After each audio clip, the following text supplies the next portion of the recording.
for this set of shimmery little critters that I've been painting. And I wanted to show you the process of how I make these little guys. I call them shadow critters. They're a little bit of a meld between animal and plant, with the swirls of flowers or leaves or what have you coming off of their backs and playing around with the butterflies. But they're really fun to do, and I like having that bit of shimmer to them using some duochrome pigments and things, which makes them a lot of fun to look at in life because you get that color shift. But let's move on to starting one of these off then. I have here my watercolor paper, which is Arch's 300-pound cold press that I'm using, and I've just cut it down to a smaller size since this is a mini piece. And first thing I'm going to do is to sketch out my little shadow kitty figure.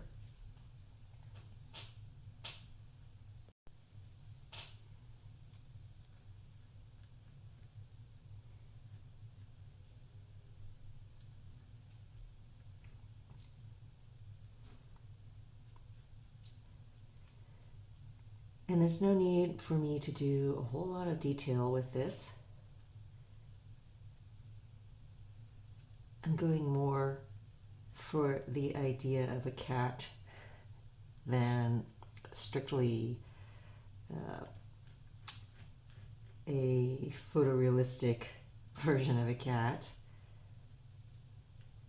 especially since these pieces tend to be more along the lines of little furry nature spirits. They're sort of like the idea of a cat dryad, I guess. But I like the long, sinuous bodies that felines have. And here are the haunches. And I'm sketching with a 0.2 mechanical pencil. 0.2 is a little bit nutty for most people, but that's the way I am. That's how I roll. And 0.3 or 0.5 or even just a normal pencil is usually perfectly adequate for most others. And I like the tail to swish out like this in a very fluid sort of gestural thing.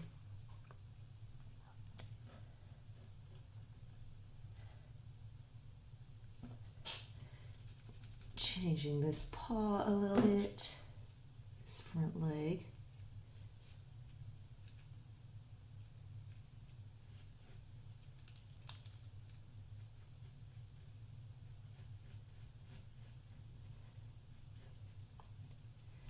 This is a very long, slender-limbed critter.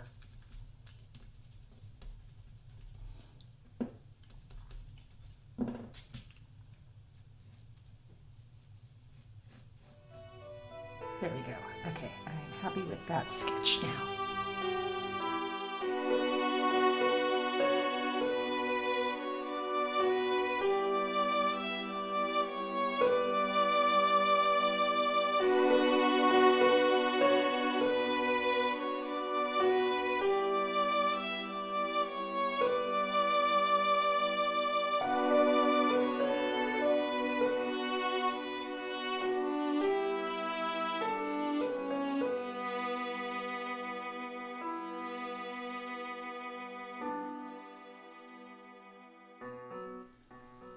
Here are the colors that I will be using.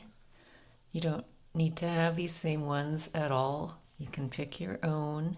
I like to have something that is on the lighter neutrally tone range, something on the darker end of the neutrally tone range. So I have here olive and squid ink.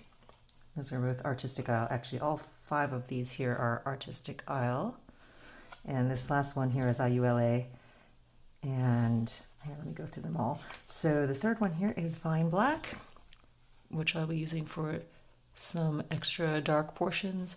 And then these last three are shimmery ones, which will add a lot of fun to this piece. I don't know exactly what color this is, but it is an artistic, it's a shimmery, silvery blue color. And this one is a slightly more muted shimmery purple color. Iris is what it's called. And this one is IULA, which is a duochrome, which means that it shifts depending on the angle of light you view it in.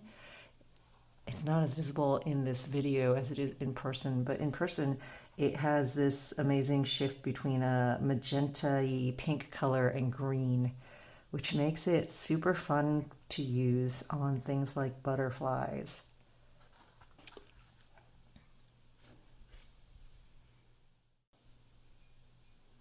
What I'm going to start doing now is to get my critter here wet.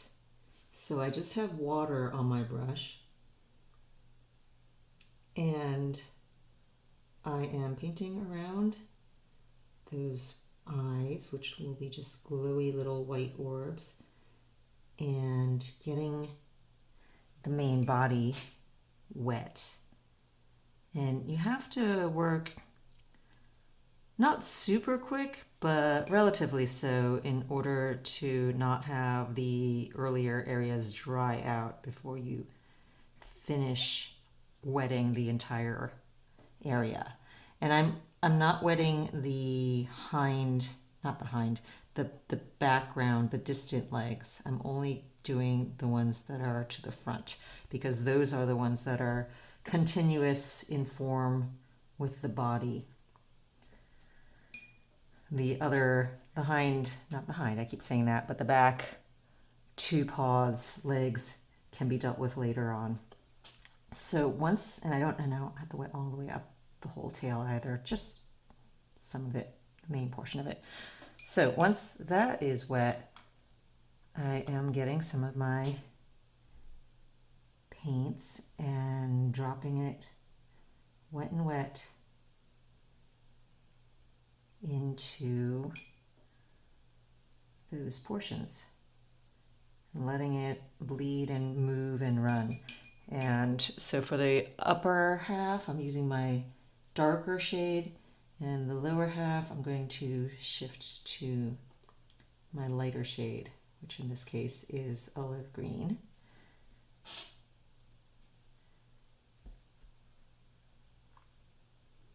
And sometimes you need to help the pigment along, following the wet course that you have laid. But on the whole, it should want to spread out and bleed into those areas fairly easily. So that's what watercolors do.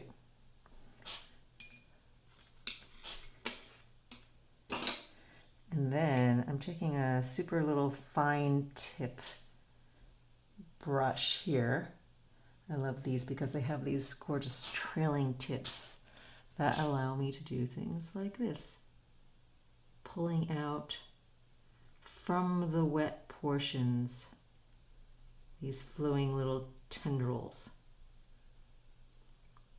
As I said, these critters of mine, they're sort of partway between animal and tree spirit, forest critter. So I kind of think of these as a meld of plant and animal, and so they have these like little flowery, weedy bits that trail off from them. And you want to do this while the main portion, the main body area is wet, so that it all melds together. And it doesn't look like you just drew these lines trailing off the top, but that you have it all flowing into the entirety.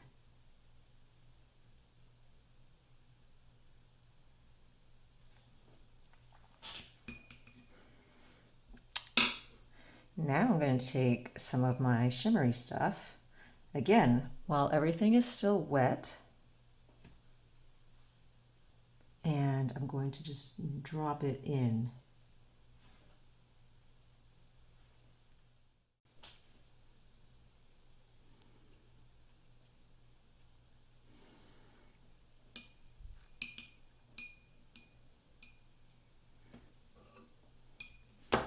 I drop these shimmery pigments kind of in the central body area, and then I let the movement of water push it outward and spread it out into the rest of the body. And the dispersion of this will give everything this beautiful little bit of a shimmer that concentrates in the core of the body and that disperses out into the outer areas as it dries. The key is now to let this dry on its own without touching too much and fiddling with it and messing with it, because if you do, then you destroy some of this beautiful flowing effect that the paints will just do on their own. Oh, I do want to add some little shimmery bits on the tips of those tendrils. It gives them this sort of budding, flowery look.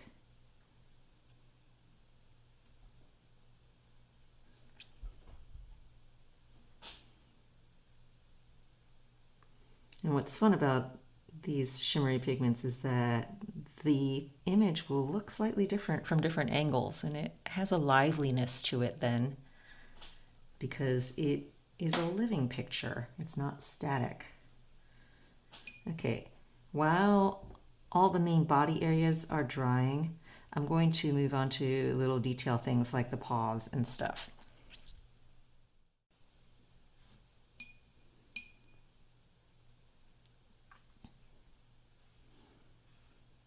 So I'm taking some of the olive green, and now I am just going to glaze in this back leg as well as the hind back leg.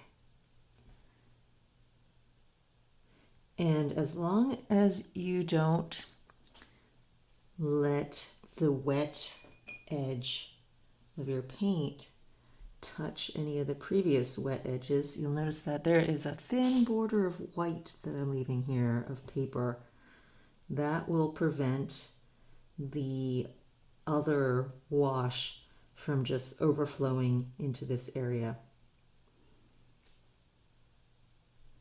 The alternative, if you don't want to be careful and leave a little white border like that, is just to wait until everything is dry and not to simultaneously paint different areas until everything underneath, all the layers, are completely dry. And that will also prevent any spraying.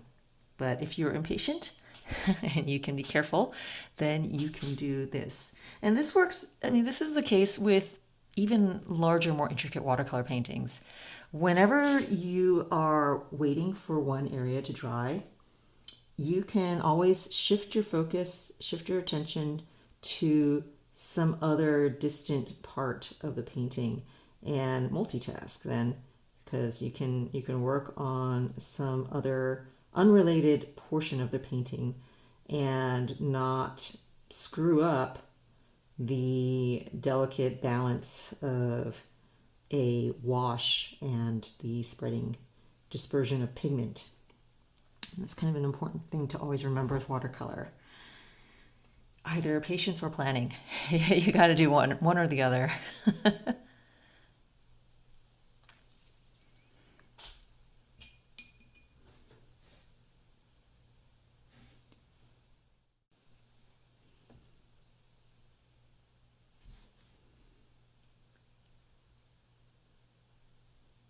Starting to do a little bit of shading on these paws.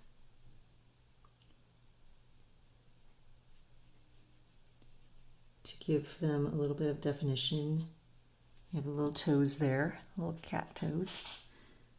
And this is still wet, so I'm not going to touch that one yet. This is the other back leg, so I can work on this one. And this hind back leg, this hind leg, hind front leg, this is getting very confusing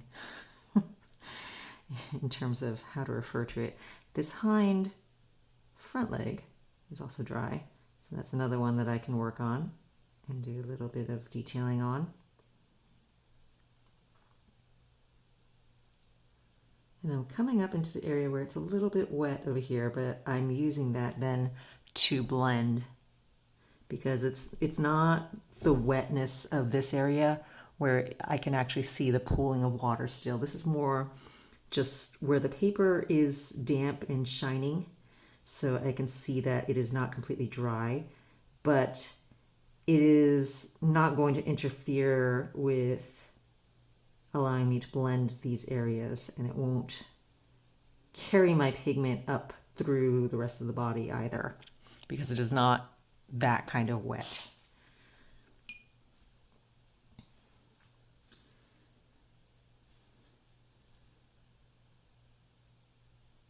And this front paw, meanwhile, has dried enough for me to also do some similar to it.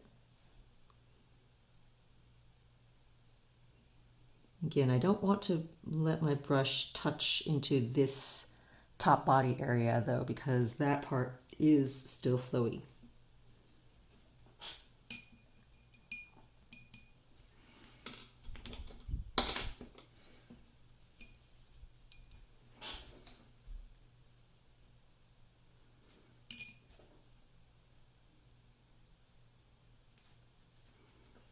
I'm going to take some of this shimmery blue, a little bit dry brushed.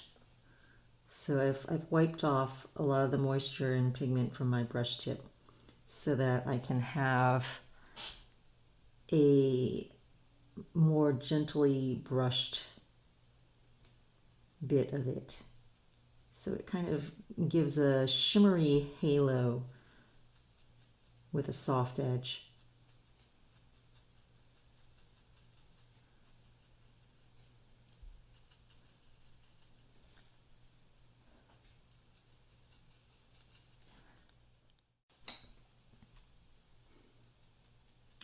So much of working with watercolor is getting accustomed to the way the pigments behave and understanding how much moisture is required to create certain effects. Understanding how much liquid you need on your brush to do this kind of dry brushing versus how wet you want to be for wet on wet, and how dry the paper has to be before you can touch it and blend things like I was doing with the legs.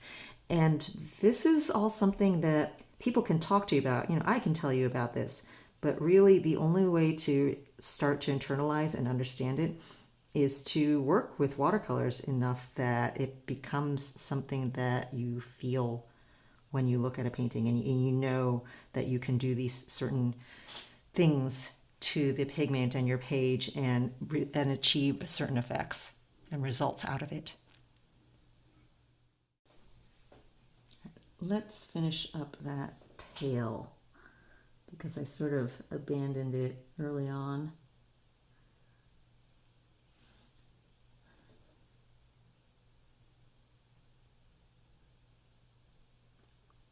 Little tendrily bits trailing off of it once again, just like in the back.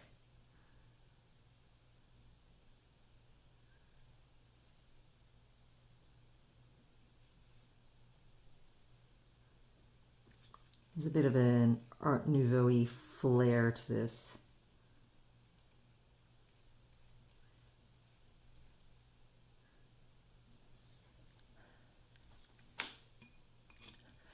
And then once again, I'm going to take some of that shimmery blue and drop it in there, wet on wet.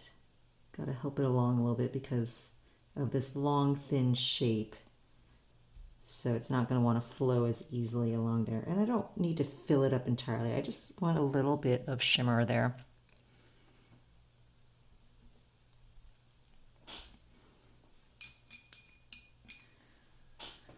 So meanwhile, as that's drying, we can shift our attention now to the head, where things are dry at long last.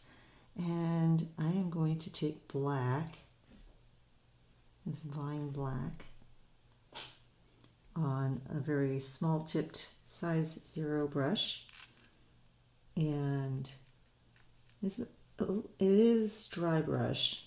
Actually, yeah, I'm going to go for full on dry brush to shape the edges a little bit more.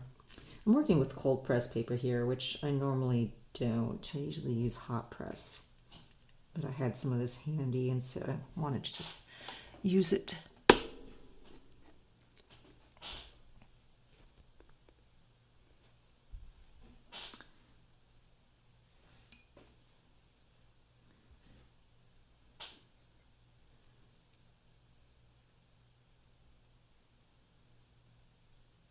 So just like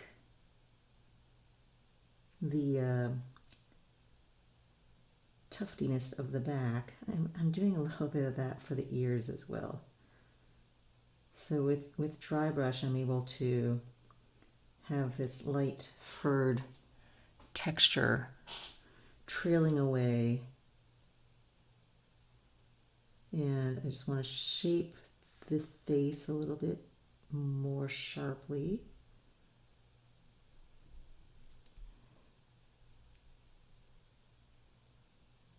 As well as the chest. And now here's where I can fill in that white gap that I left earlier when things were drying. And I want to darken the tips of my paws a little bit as well.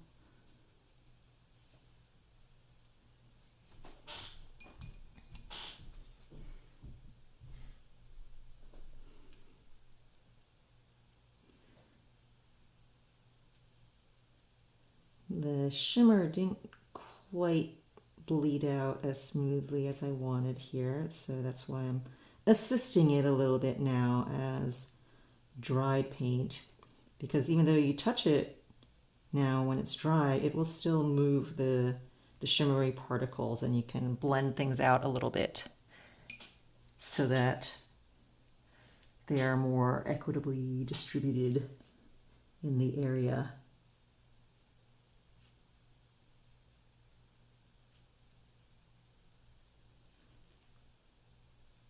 And I'm also using this now, dry brush still, all of this right now with the black, to render the contours of the body and to change this less from a flat, beautifully watercolor textured shape into something that has more form.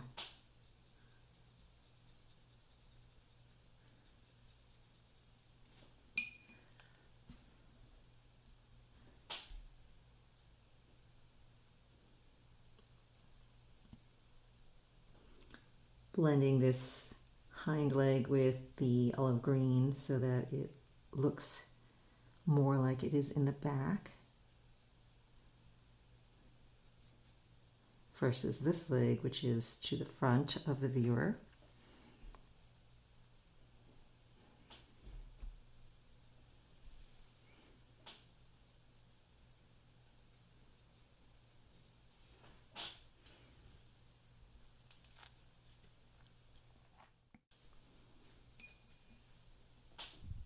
And I think I want some spots on the hindquarters. So this is still with dry brush, and you can see how so this is a round pointed brush, but I've flattened out the tip as I've dried it off on a paper towel. And this allows me to do this very gentle shading that I accomplish, but works great for spots here on the hindquarters as well. And it's the same thing that I did when I was dry brushing the shimmery blue dispersed effect around there.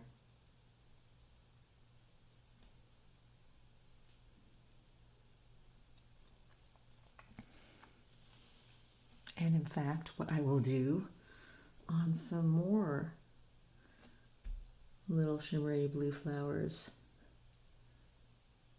little tail flowers,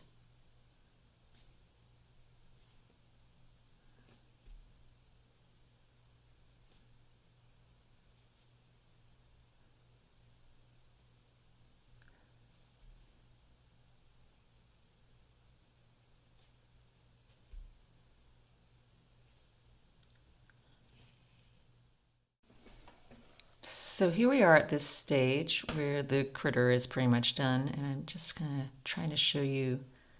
Oh, there we go. Now you can see that shimmer real nicely. And especially over here, you see how it blends, the shimmer blends really nicely with the black. That does not just happen, although sometimes if you're lucky it can. That was accomplished by, as you saw, where I blended the shimmer out into the pigment after it was dried to create the more shaped form that I wanted. Okay, so the next step is I'm going to add some little duochrome butterflies around here. And for that, I am using this IULA pigment that I showed you before. That one at the bottom.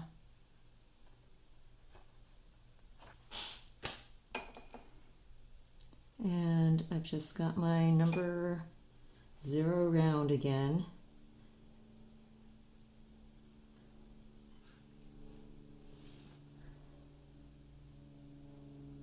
And I'm just going to freehand little butterflies. And when you use duochromes like this, you really want to get a lot of pigment on your brush. You don't want to do something that is really dispersed, because when you have it nice and concentrated, that's when you're going to get the most duochromy effect. If they're too dispersed, then you don't really get that metallic-y look, and instead you kind of just get dark granulated bits of shimmer.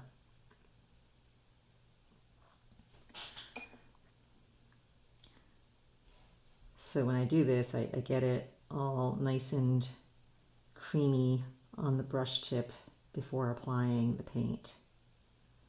Versus what I was doing with the body of the cat earlier, where I was able to let the particles disperse and move through the water. That's not what you want to do with this duochrome stuff.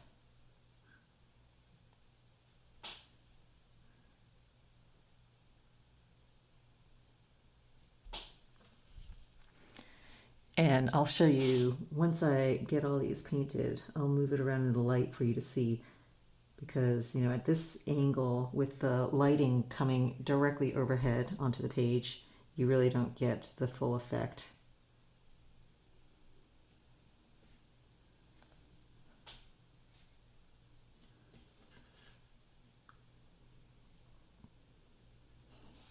And up here, I let some of my water drip onto my page as I was moving across. So I will just conveniently cover that with a butterfly now.